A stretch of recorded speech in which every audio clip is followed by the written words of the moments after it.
सभ्य समाज के लिए ये शर्मसार करने वाली घटना है। पाप करने वाले, गुनाह करने वाले कितने हैं, कौन है, वो अपनी जगह पे है, लेकिन बेइज्जती पूरे देश की हो रही है। 140 करोड़ देशवासियों को शर्मसार होना पड़ रहा है।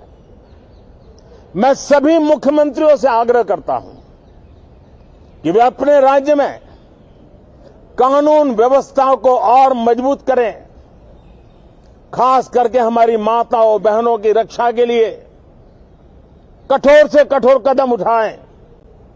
घटना चाहे राजस्थान की हो, घटना चाहे छत्तीसगढ़ की हो, घटना चाहे मणिपुर की हो, इस देश में, हिंदुस्तान के किसी भी कोने में, किसी भी की राज्य सरकार में राजनीतिक वाद विवाद से ऊपर उठ करके कानून व्यवस्था का महात्म्य, नारी का सम्मान, और मैं देशवासियों को विश्वास दिलाना चाहता हूं, किसी भी गुनहगार को बख्शा नहीं जाएगा।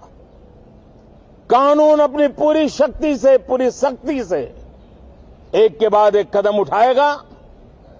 मणिपुर की इन बेटियों के साथ जो हुआ है, इसको कभी माफ नहीं किया जा सकता है। बहुत बहुत धन्यवाद दोस्तों। तो आप ये तस्वीरें देख रहे हैं सीधे